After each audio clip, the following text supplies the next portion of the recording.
Hola. So today I am headed to a little place I like to call Lighthouse Hill, and I like to call it that because I just learned its name.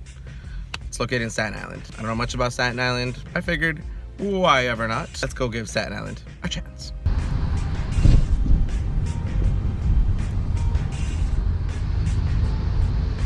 We're a little delayed. It's a lot of traffic right now. Typical BQE bullshit. Anyway, let me just tell you a little bit about what I know about Lighthouse Hill. Generally, people's opinion of Staten Island is that it's this faraway place that they're probably never gonna go to.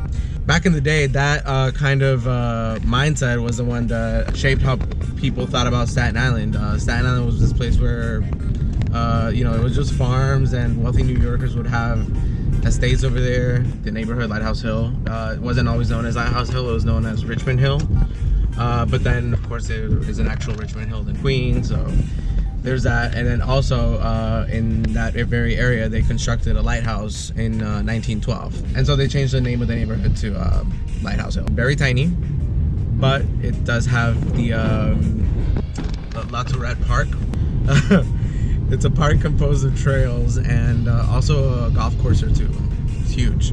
This is where I'm headed right now. And finally, traffic is moving. Alright, here we go, Staten Island. That's the Verrazano. It's unbelievable. I love it. Made it to Staten Island. Turn left. This is seriously giving me like Queens vibes, but like in Jersey. Literally all hills in here are so cute. Look at this fucking neighborhood. It's amazing. And in New York City, folks. This is New York City too.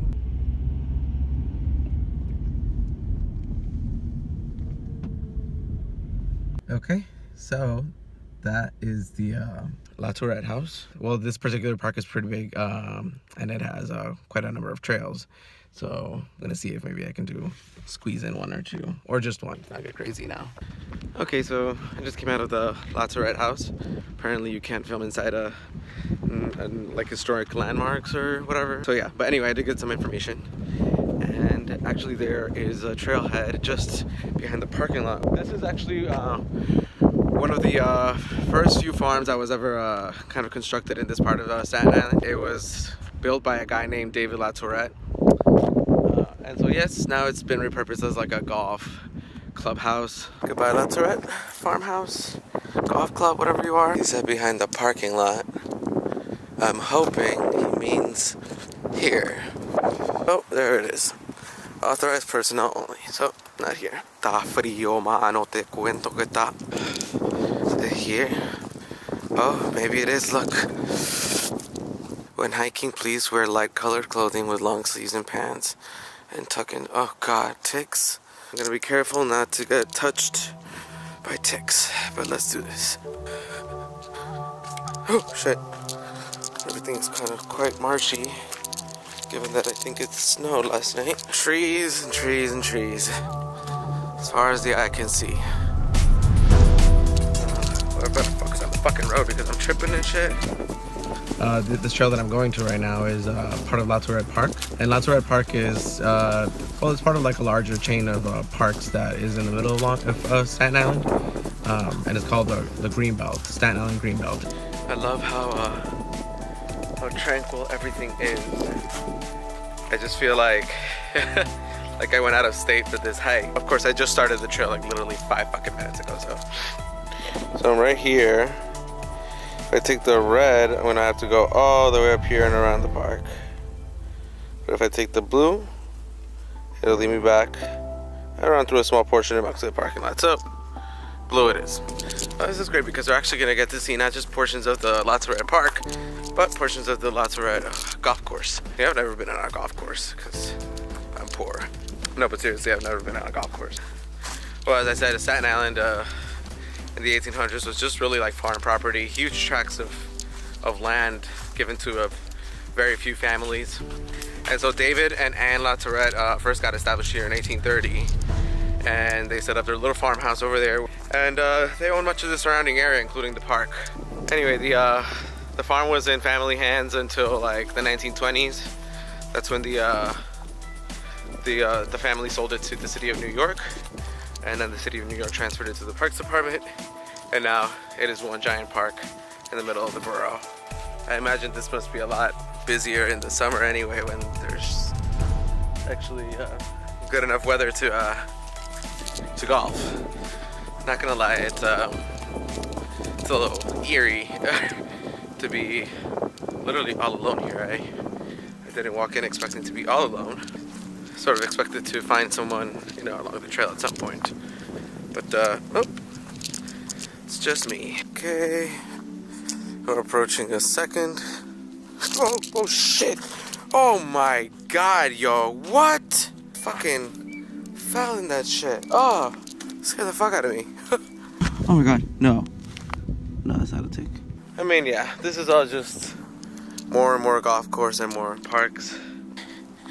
Made it back to the Lighthouse.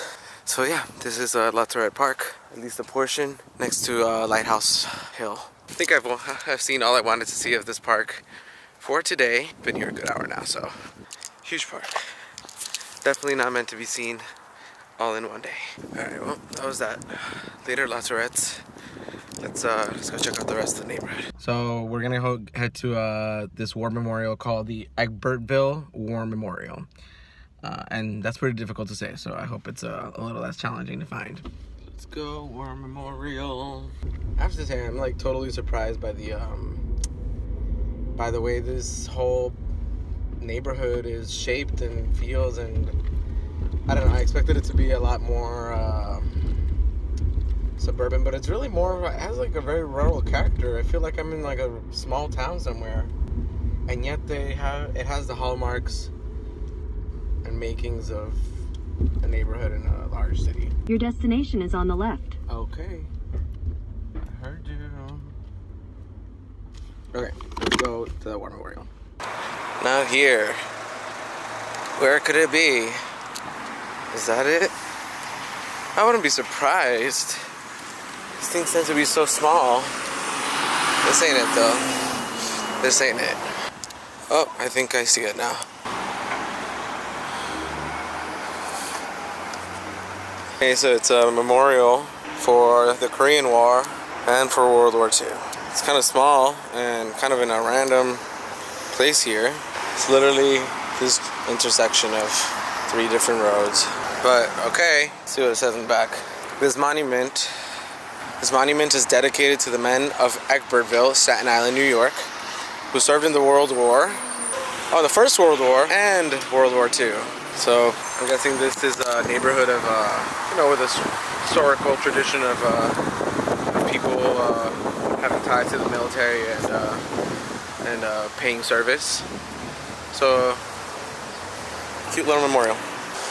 That's that in terms of the memorial. I'm gonna head over to the Jacques Marcaille Museum of Himalayan and Tibetan Culture, I believe it's called. But it's one of the few such museums in the city. And I think it's actually the oldest Himalayan structure in the United States, that museum. So,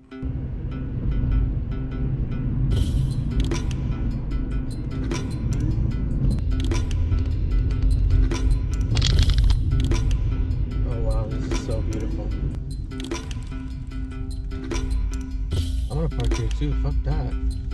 Yes. Whoa. This is dope.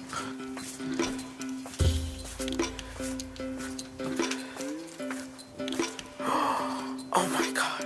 This is amazing. What? I mean, look at this. It's literally on the face of a hill. So Himalayan. Thank you very much. Appreciate it.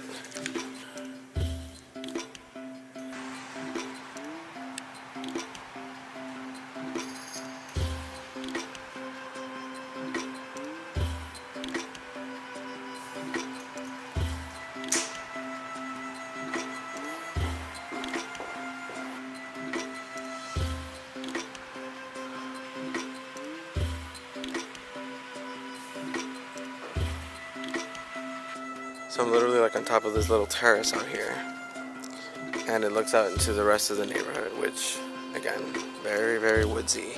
Very interesting place. I can feel like the energy just radiating from it. This place is so alien to me. You know, in Queens there are no hills. Like, where do you go? Just taking a moment to really take in everything. I was literally just transported when I was in that room.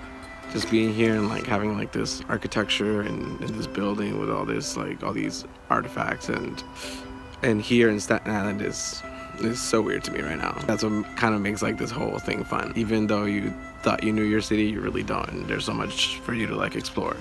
So yeah, there's another big exhibit in the next hall. Whoa. This is crazy. Oh my God. This is insane.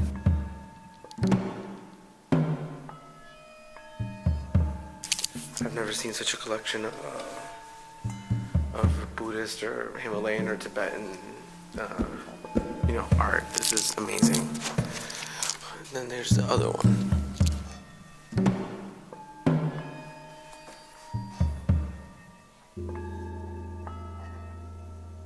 Amazing.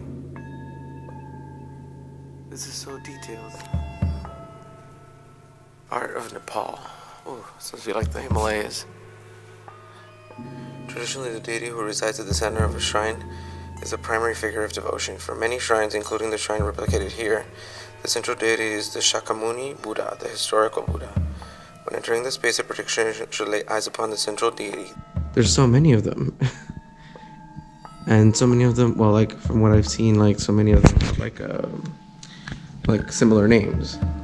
So is it different interpretations of the same god, or is it different gods altogether? Okay, so that's the main exhibit. A lot of cool things here. Very interesting. There were so many statues. That's quite a collection that Jacques Marquise, that she was able to collect. All of that is pretty incredible. And in the 1920s, like, I imagine it must be hard to collect it now. And we live in the age of the internet. Imagine back in the 1920s. That was a real museum. That was real. But let's go.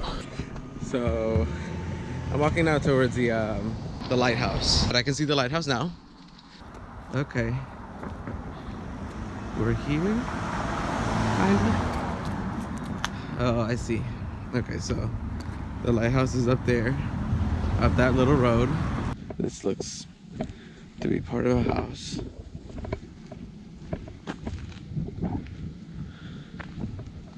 But anyway, so yeah, that's Lighthouse Hill. And actually, when it was constructed, the New York Times put out something in the paper saying that this was going to be like one of the great next colossus, like comparing it to like some other huge lighthouse in Africa or Britain, something like that. Lighthouse didn't really quite live up to its name in terms of being such a, you know, focal point for navigation now that there's like modern navigation. But it does continue to work, and I believe it's automated now. But really, nobody works here anymore, and it's not really open to visitors, I suppose. Even though this thing is like wide open here, but I don't think that the two properties are linked. I think they just happen to be next to each other. I don't know. It's strange. But yeah, I'm actually gonna walk the rest of the way to the final stop of our little journey here in Lighthouse Hill today. I might as well just tell you now. It's basically a house called Crimson Beach, and it's basically the only residence that famous architect Frank Lloyd Wright ever built in New York City. It's definitely a landmark here, but it is a private residence, and so it's not a museum, and also probably not not very open to people just coming and gawking at it and taking pictures. So we'll try to be a little discreet, but of course we'll also try to get a good look at the famous house. I can't get over how wild this neighborhood is. There's just so much nature, and it's just so close to you know, where people live. Shit! Oh my god, that was a fucking deer.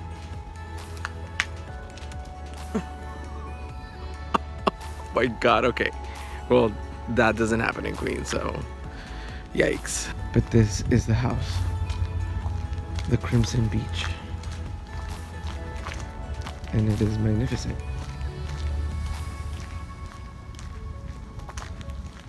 Honestly magnificent.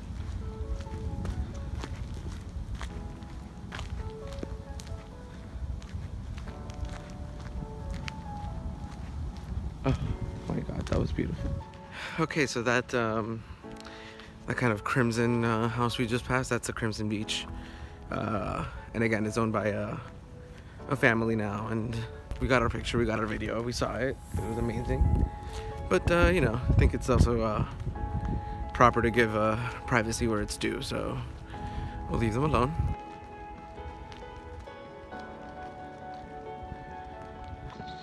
Okay, I think that pretty much covers Lighthouse Hill though. Alright guys, so I think that we saw everything that we needed to see here in this neighborhood. Never did I think that there would be so much to do in Staten Island, you know, in all of it. Let alone in just one neighborhood. Prejudices are definitely wrong. You know, in New York, there's like a comment, like a myth that Staten Island is boring and there's no life here. But I hope that this video serves as proof that, you know, there is a lot to do here in just one small area.